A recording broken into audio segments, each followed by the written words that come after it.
Well, it's my pleasure to introduce today's speaker, Andrea Savage. She graduated from Tufts in 2006 with a degree in political science. And then she did some work internationally and then got her MA in Sustainable International Development at the Heller School at Brandeis.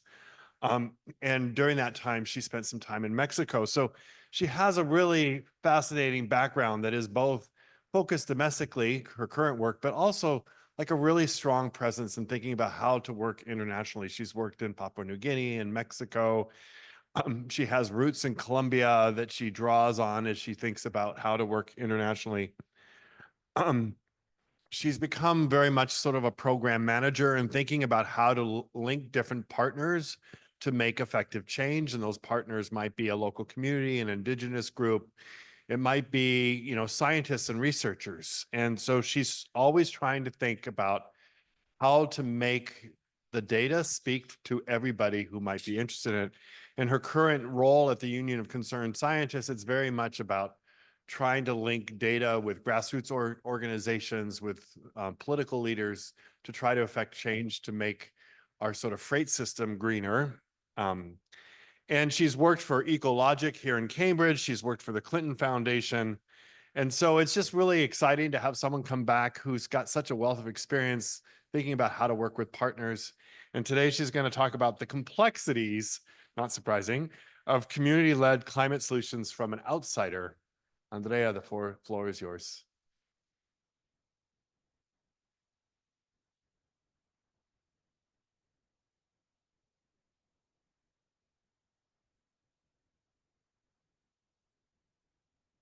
Hey, first of all, can you all hear me? Excellent. Thank you all for having me here again, and also an extra special thanks to Dr. Sara Gomez and Sinet, who had to work very hard to track me down and make sure I got here. It was a very, very busy summer, so lots of appreciation to all of you for giving me this opportunity. So yes, I am Andrea Savage. I am from the class of '06. And since graduating from Tufts, I have worked, oops, sorry, forgot about the computer. Let me do that. I'm used to giving presentations in rainforests where there's no internet.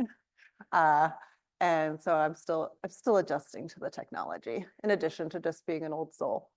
But yes, since graduating from Tufts, I've worked on climate issues in high conflict areas around the world. I currently live in Boston and work as a campaign manager at the Union of Concerned Scientists, but you can call them UCS. At UCS, we specialize in mobilizing scientists to help fix the world's biggest problems. So if you're a scientist, an engineer, public health expert, or a PhD student, and are interested in any of the topics I talk about, be sure to get in touch.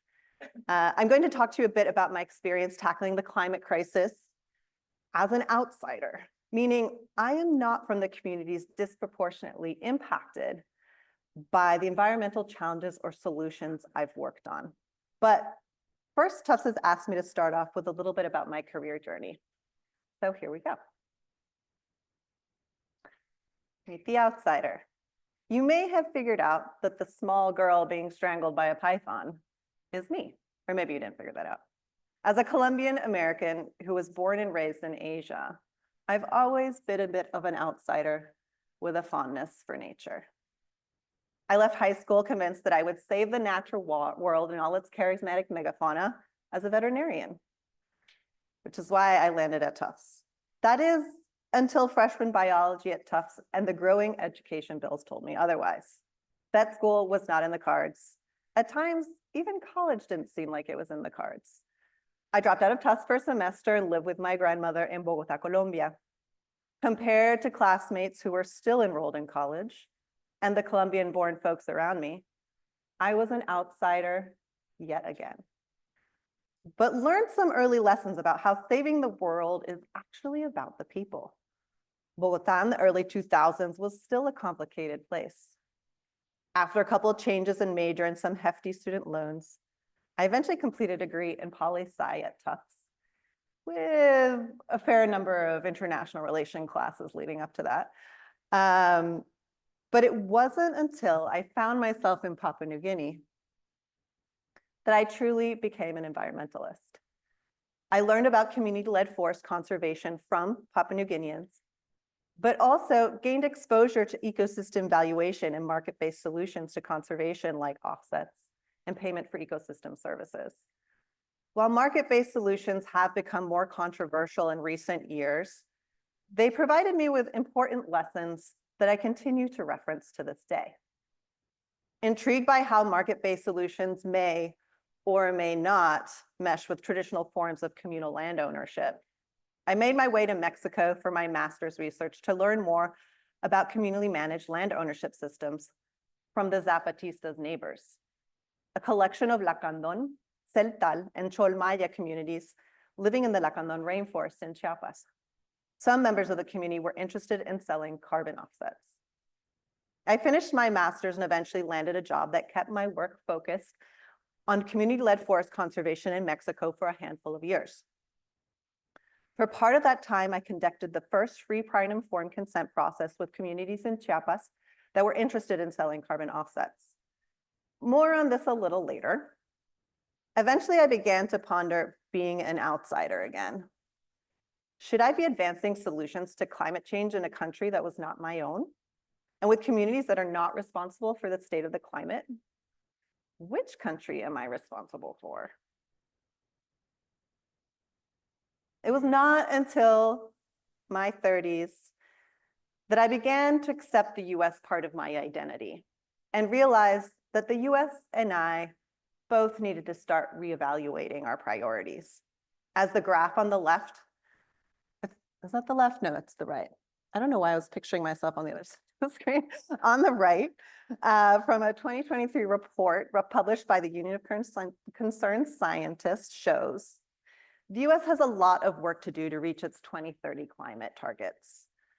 And in this plot, you see how even with and without investments of the Inflation Reduction Act, there's still a fair amount to do.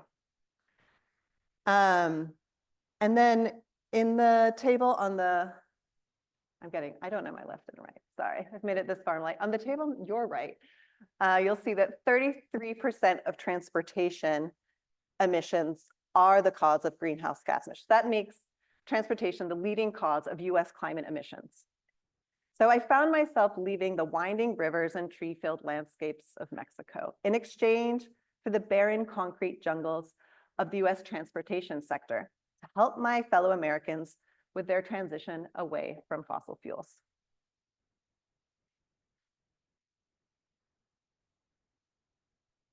And while the first 13 years of my career focused on tackling the effect of greenhouse gas emissions, I now spend a lot of my time talking about air pollution.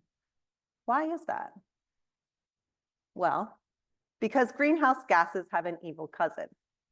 In addition to producing greenhouse gases, the burning of fossil fuels produces criteria pollutants, which are the gases and particulate matter that can often make up air pollution.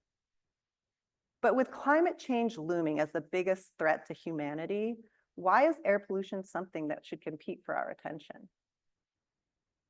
Well, while most of us happily purchase groceries at the store or order fabulous new clothes and shoes online, historically harmed communities living near ports, highways, and warehouses are disproportionately breathing in toxic diesel pollution coming from vehicles, like large trucks and trains, traveling through their communities, carrying the stuff we all buy. And these communities have been forced to breathe diesel pollution for quite some time. So this is an ad that we put out around the Union of Concerned Scientists put out when we were working on a federal regulation a year ago that specifically targeted criteria pollutants from diesel heavy-duty trucks.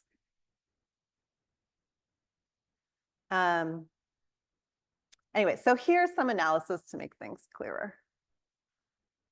Nitrogen oxides and particulate matter 2.5 are the criteria pollutants we talk about the most. They cause a number of illnesses such as asthma and other lung and heart problems. In this graph, you'll see that vehicles are the biggest source of nitrogen oxides. And in this graph, you'll see that the exposure to particulate matter 2.5 from cars, trucks, and buses is not shared equally. Communities living near ports, highways, and warehouses are the hardest hit by emissions from vehicles in the freight sector. Some might be surprised to see that Native Americans are less exposed when compared to the US average, because communities largely reside in rural areas where there's less traffic congestion and pollution. But we'll come back to indigenous communities a little later. So in addition to a climate crisis, we also have a fossil fuel induced public health crisis that not enough people know about. But let me pause to bring things back to me one last time. I do not live that close to a port or a warehouse. I live in a rare tree-filled neighborhood of Boston, and only 1 out of 4 people in my family struggle with asthma, which is a small number compared to the families living closer to the freight system. Newsflash, working in the US has not inoculated me from the tricky dynamics of being an outsider. Oops, sorry.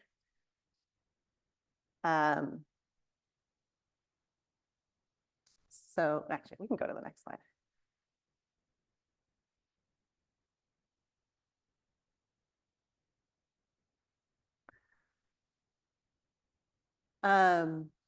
So for the next part of the presentation, I'm going to be talking a bit more about the challenging and tricky dynamics that you navigate as an outsider, working on solutions that are disproportionately impacting other communities more than myself.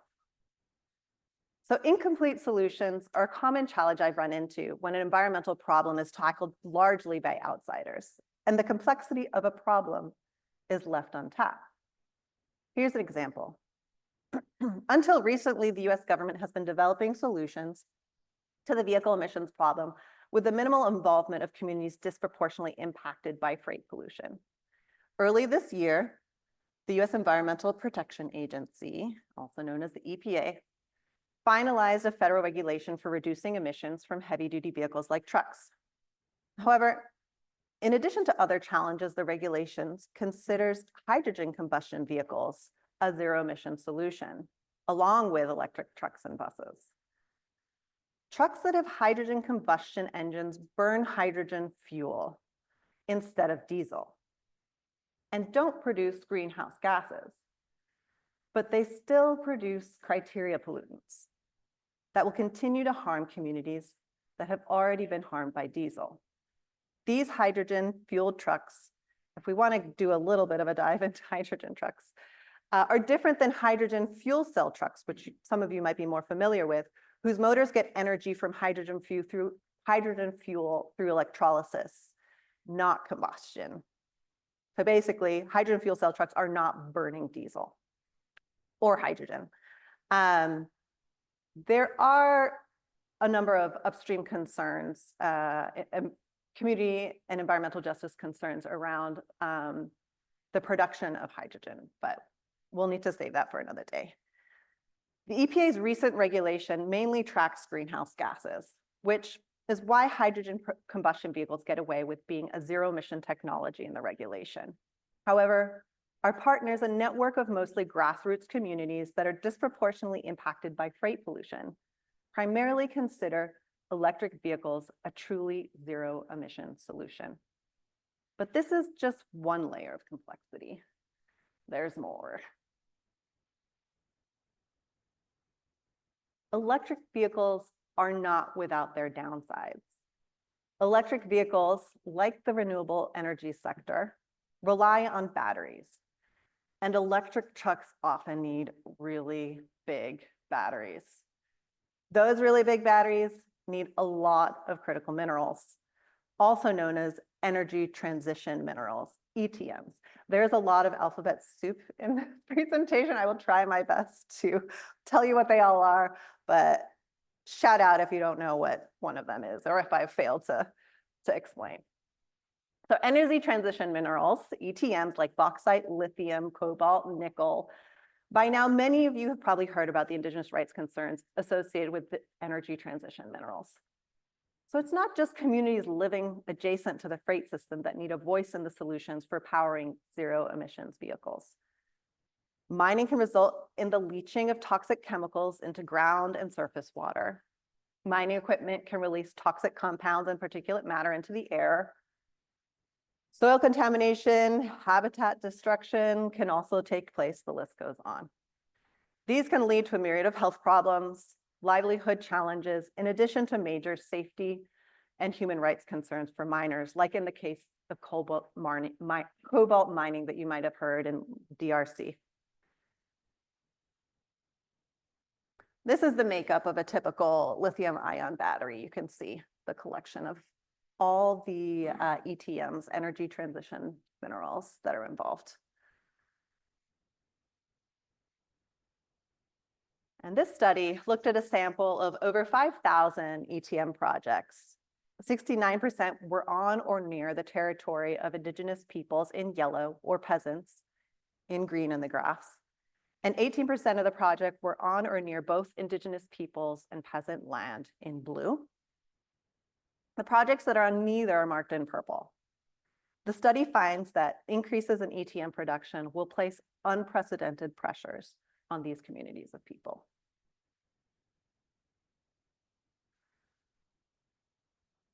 Now we're moving on to another tension. There's another tension that comes up when solutions are driven largely by outsiders.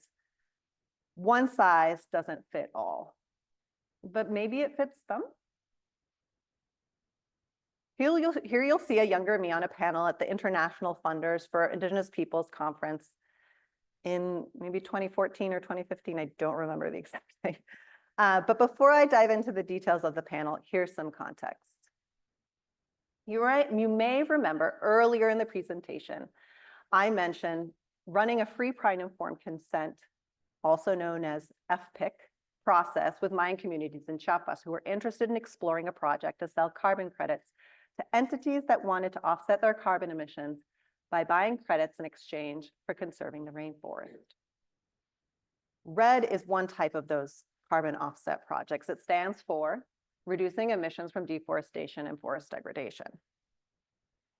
FPIC, Free, Prior, and Informed Consent, is a process that seeks to uphold the rights of indigenous peoples to make informed decisions about whether to accept or deny projects on their land, including carbon projects.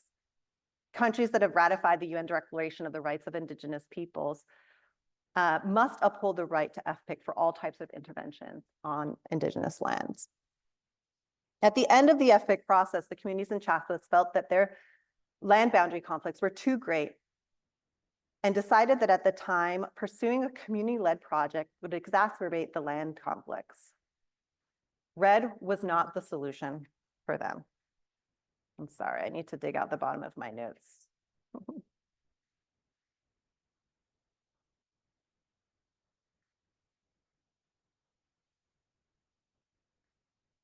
I have a lot to say about this slide. Bear with me.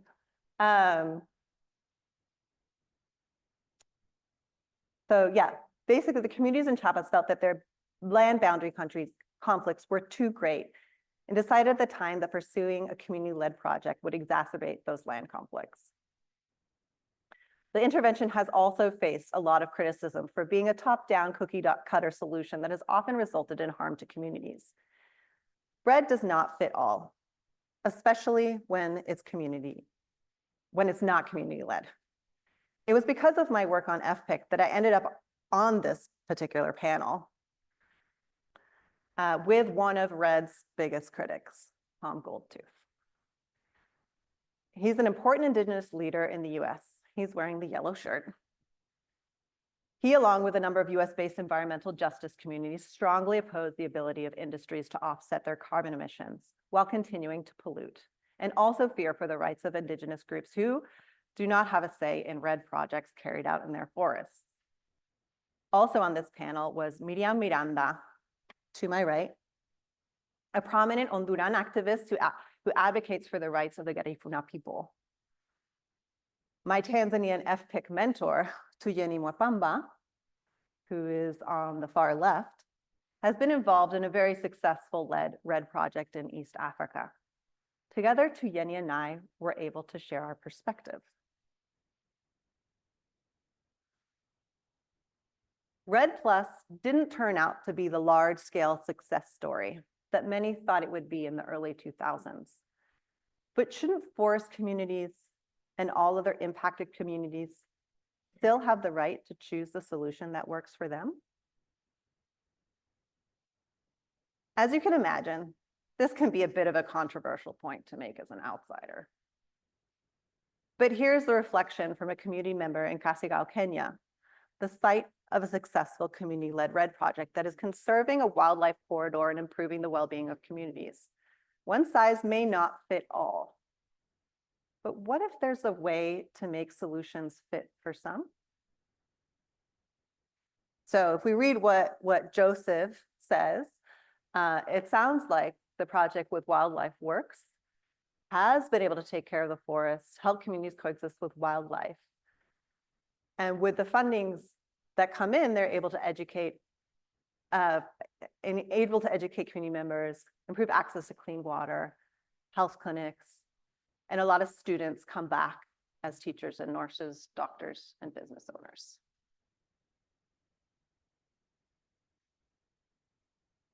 Okay. Let's see. There's a QR code. I was hoping you'd all be able to access. Let me see. This is where I try to include technology, but it's not helping me out. So one second.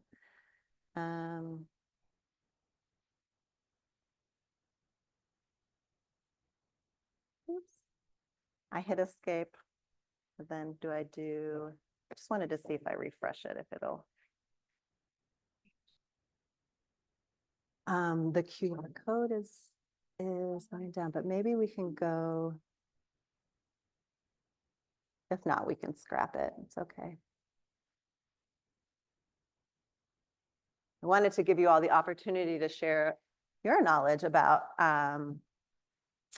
climate solutions that negatively impact communities. So actually, let's scrap the technology because it always does this to me. Why don't you shout out if you know a climate solution that has negatively impacted communities?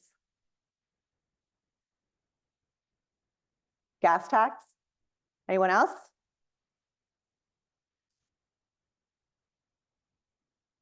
Solar farms? What's that? Pipelines? Recycling? Conservation areas? Anything else? That's it?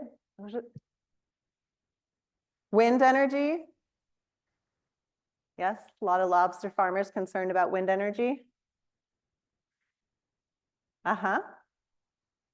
Exactly. Yes. What about, well, highway expansion is not a climate solution, so take that one back. Anything else? It's okay. Thank you. It's okay. We'll do it the old-fashioned way. Yes.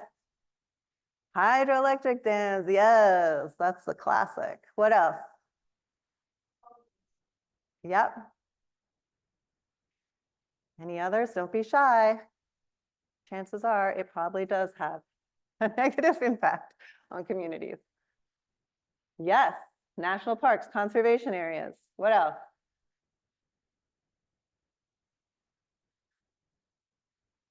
Yes. Yep. Yep. All right. Well, I think I've gotten my point across. We can come back. It was let's see. Sorry, I messed it all up. Leave it to me. Yeah, it's that one. Yeah. Perfect. Thank you. And then I always have my handy notes Oh, shoot, did I mess it up on there too? Sorry.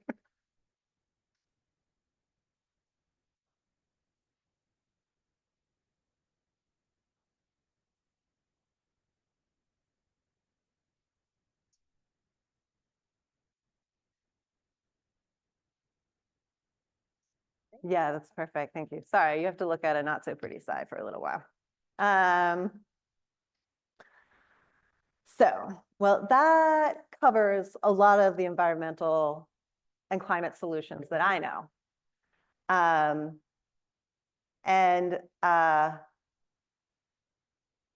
But before we get too overwhelmed, let me bring us back briefly to the panel I was on. After some back and forth about RED with other panelists at the conference, Miriam Miranda, who we can go back to because that's a nicer panel, a nicer slide to look at. Miriam Miranda, who is to my right, the Garifuna activist from Honduras, said, the question is not about whether RED is good or bad, but whether it is a solution to the immediate catastrophe facing us. Oh, yeah.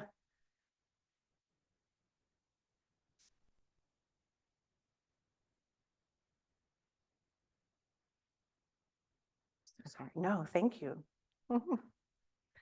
The question is not about whether RED is good or bad, but whether it is a solution to the immediate catastrophe facing us. While there are certainly solutions that are friendlier to communities than others, your answers have shown that we live in a world that repeatedly discounts the voices of impacted communities and their ability to shape solutions that actually address the catastrophe facing us. We've proven over and over that the world's addiction to fossil fuels can't be addressed by outsiders alone. What's hard is that given the complexity of the problem we're trying to fix, most of us are outsiders at one point or another. Even if we experience the impacts of the fossil fuel industry and the climate crisis in our own way. There are probably still a number of climate solutions yet to be created. And when I'm an outsider to the impacts of the problems or solutions, I can't fully say whether a solution is good or bad. Even recycling and composting can have negative impacts on frontline communities. Given the complexity of the problem and the diversity of needs, a panacea is unlikely. But we can save ourselves a lot of wheel spinning and harm to others if we start developing new solutions, or like the project in Kenya, make the old solutions fit better with the right communities in the room from the start.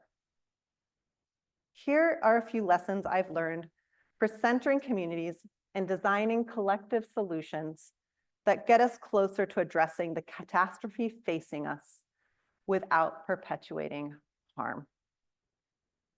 Now let's see if I can get back. Oh, it's not moving. I can also, can I use the computer? There. Perfect. Yes, thank you. Oh, now it's working? Okay. Yeah. All right. Let's see. A little more organized. So, building trust-based partnerships. Oh, actually, this is a little, sorry, one more. Building trust-based partnerships. This is something that has been fundamental to the work that I've done. How do you do this? Prioritize impacted communities. Identify problems with communities. Set clear expectations and meet them like 98% of the time. If you're in an extra high conflict community, maybe 99 to 100% of the time. Use participatory processes to develop bottom-up solutions as much as possible. This was a picture of the first FPIC workshop with one of the communities in Chiapas called Nueva Palestina. A group from the community had showed up to protest the workshop because they thought we were there to push forward a RED project. By the end, RED is type of carbon offset project. By the end of the day, many of the protesters had joined the workshop. The FPIC process in Chiapas took 2 years to carry out because of a number of land boundary conflicts and safety concerns. But for half of that time, the FPIC project was the only one the community allowed. This was in large part because our community coordinator had a deep understanding and respect for the cultural and government practices. And also, I can assure you that eventually more women began to participate as well.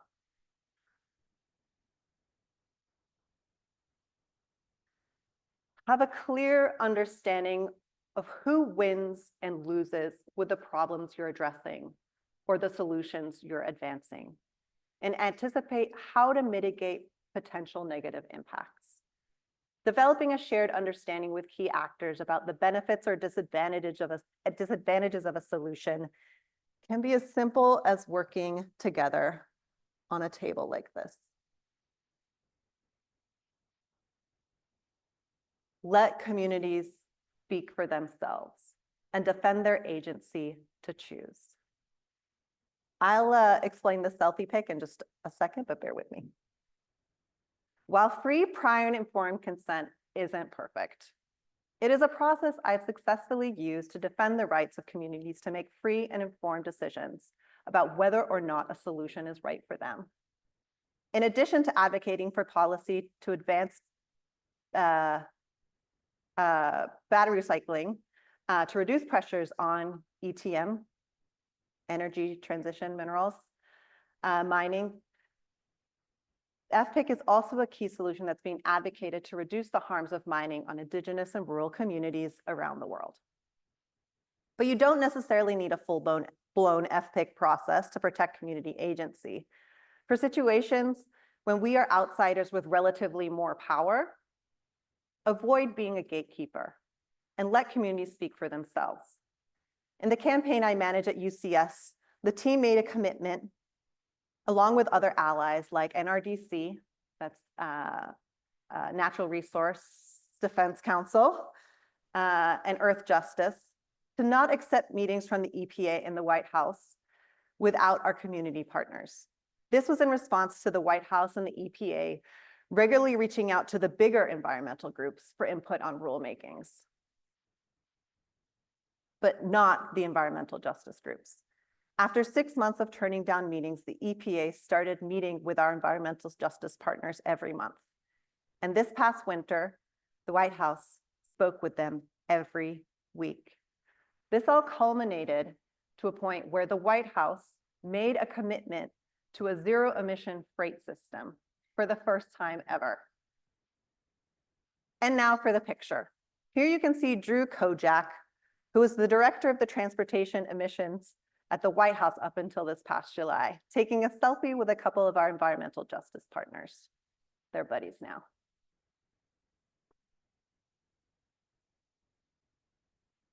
Academic analysis and research, which comes up a lot at the Union of Concerned Scientists, is more robust when grounded in community knowledge, including indigenous knowledge. Let me introduce you to Rambo, a Lacandon Maya from Chiapas, Mexico, who participated in the early stages of a project to adapt international methodologies for measuring forest biomass, the carbon stored in forests, to the local conditions in Chiapas and a few other states and Mexico. And hopefully, if the internet gods allowed, we can learn a little bit more about Rambo and Adriana. Do I click here? Okay. Estudiaron, mis abuelos tampoco, Y ahora que nosotros estudiamos, pues nos estamos dando cuenta de la gran importancia que tiene este lugar, no solo por su selva, sino por su cultura, por sus tradiciones. Por ejemplo, Rambo, que nos acompañó hoy, y don Antonio, los llevas y ellos ya saben, aunque tal vez no en español, pero se lo saben porque tal vez lo usan en la ceremonia y los nombres en maya. Entonces es muy importante eso. Yo la verdad no sé ninguno, pero me gusta aprender mucho y espero aprender de ellos, porque ellos son los que saben. Yo me enseñó mis papás, mis abuelitos, que me enseñó todos los nombres de los árboles, lo conozco casi todo. Todos los actores y las instituciones que participan. All right. So we've learned a little bit about Rambo and what he knows. So we didn't fully appreciate the impact of indigenous knowledge could have on the project until a couple Lacandon Maya, including Rambo, helped local academics and technocrats from Mexico's National Forestry Commission discover that a number of species in Mexico's forest inventory didn't exist in Chiapas. They didn't exist in Mexico. Because species type is important in the calculation of biomass, the indigenous knowledge that Rambo's parents passed down to him enabled him to verify the tree species in Mexico's forest industry and significantly improve the accuracy of the methodologies that came out of this project.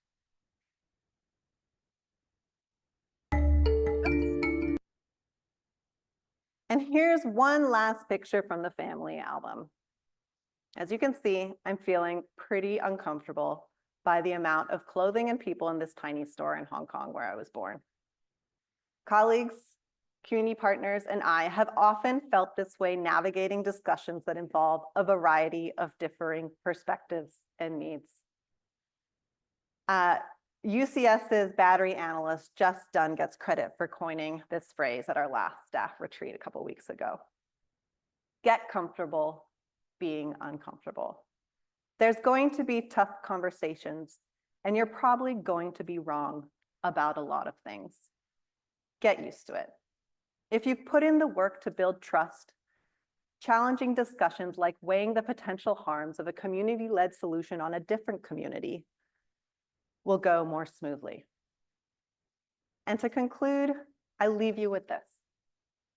Despite the immensity and complexity of the challenges we are trying to overcome, there are some special opportunities, even for us outsiders, to help center those most impacted along the way and uncover solutions that are more powerful than anything we could have imagined on our own.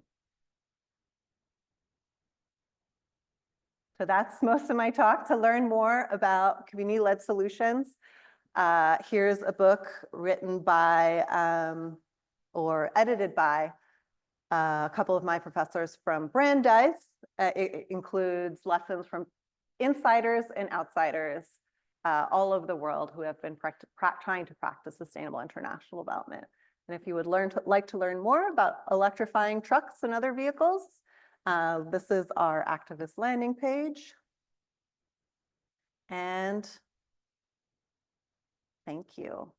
If you are a scientist interested in building trust-based relationships with or partnerships with communities, use this QR code to sign up. So you could be a PhD student, an engineer, public health expert, any of the above.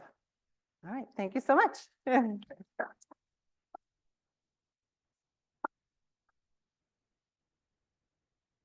I'm not sure if I left any time for questions. You did leave time for Okay. questions. So I will bring the mic to you if you have a question. So feel free to raise your hand.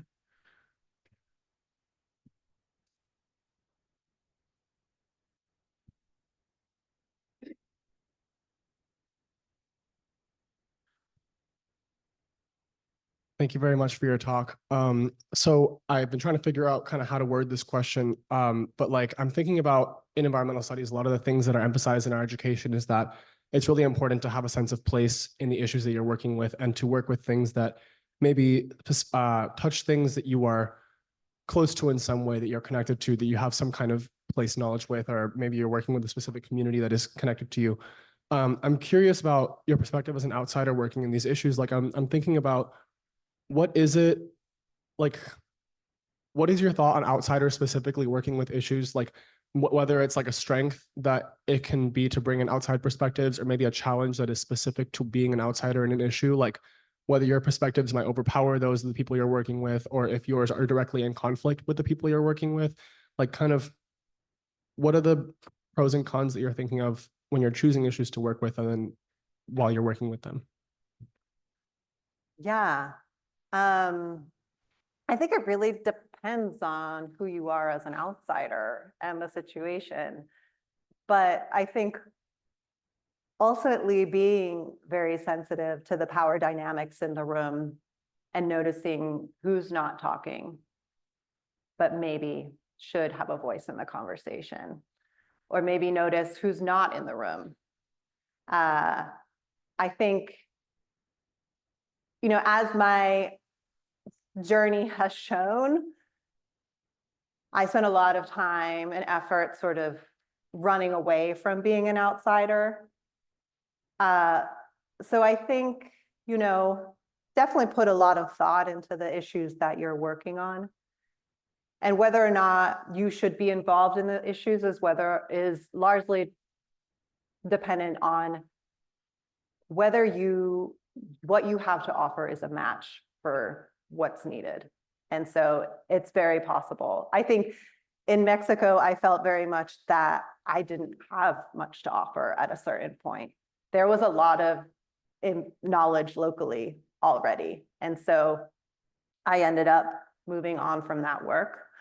I did end up in a place where I think my community experience has helped, but it also involved learning a whole new subject matter, which took a lot of time.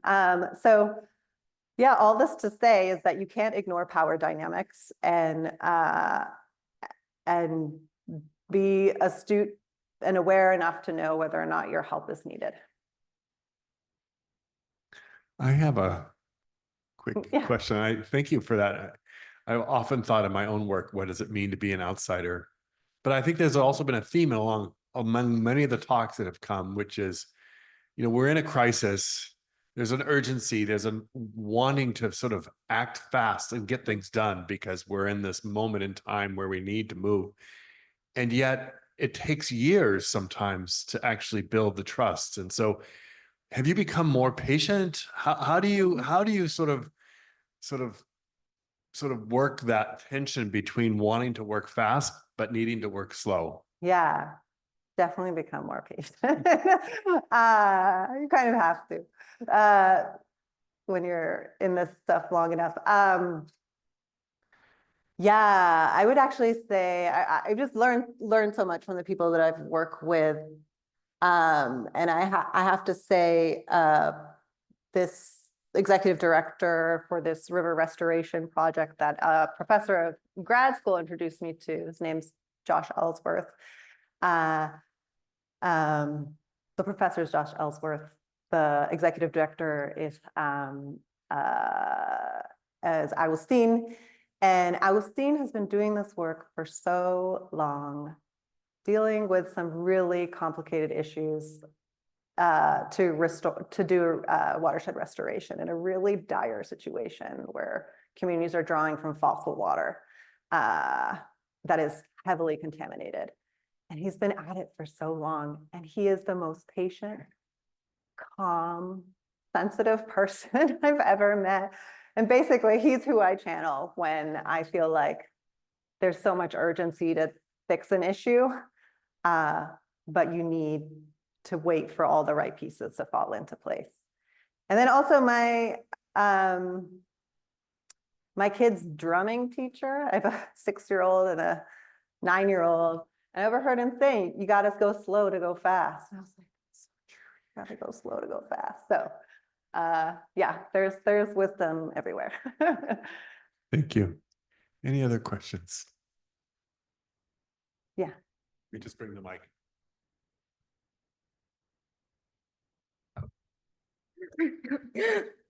With the ethic process, was that more like a yes or no to incorporating the carbon offsetting like policy, or was there like a process for actually like making solutions or like coming up with solutions for That's from such the a- indigenous community? Like how would that work, I guess? Sorry, having trouble. I'm jumping in and I should be patient, waiting for you to finish your answer. Yeah, that's such a good question. And there's a lot of context that's missing for the sake of fitting everything into a short period of time. But ultimately, what some community members, not all, were interested in was sort of a voluntary kind of independent standalone carbon project. But meanwhile, the policy landscape was changing nationally in Mexico, and Mexico was developing a national RED project in which communities may have had less of a say about how they participated or whether or not they participated. I actually don't know how that story ended, but to your question around the FPIC process, yes, it was absolutely a process where communities, the 3 different indigenous groups that lived around this sort of wildlife corridor called the Sierra Cojolita, prioritized sort of what were the key causes of deforestation and what were the causes of those causes, like what was driving the drivers of deforestation. And then in doing that, then they targeted specific solutions that could potentially address that didn't necessarily have to be a RED project or a carbon project. And then eventually showing how the project evolved and assessing, as you saw from that table, with who benefits, who loses, and a number of other really helpful tools. They came to the conclusion that yes, the boundary conflicts would be too much. But a really interesting part of that process is that, and this is getting a little bit into like the details of land ownership, which is very interesting in that part, well, all of Mexico, but in that part of Mexico. And there is the situation where a very small percentage of the population in those communities actually have land titles, and a number of sons of daughters of land title holders in that part of Mexico are adults with their own kids and their own families, but they have no say in community decisions. And the FPIC process actually allowed those sons and daughters of land title holders to start organizing and actually weigh in on some of the solutions that were developed. And they continued to form their own organization. And actually, we lost our community organizer to that other organization. But that's sort of when we knew that we weren't needed, in that project area, and we didn't have more to offer. So yeah, but yeah, unfortunately, I can't say how the national program has developed. I hope that answers your question. We have time for 1 or 2 more. Sorry, so I'm thinking about something else, because you mentioned that like sometimes when you're working with an issue, you realize that like there's a certain point at which you're no longer needed, or like at some point you realize that one community-led solution might begin to infringe or harm another community's solution. So I'm thinking about like, if you realize that one community's solution is harming another, how do you react and reassess, if at all? And then at what point do you decide to leave a cause, and how does that kind of interact with like the longevity of activism on an issue? Yeah, leaving a project is a tough decision, I think. And then I'll answer your other piece about how you navigate the harms that can come out of a project. So we were working through a organization that had been working with those communities for decades, providing healthcare and other support. And so, but leaving a community that has invested a lot of time in you, it's not just us, sort of the folks that are kind of coming in that are doing the helping. It really is a true partnership. It is a very hard decision to leave, but it is one of those things where we felt like there was enough community presence from this organization. We weren't that essential. We were there to provide this one particular piece of help.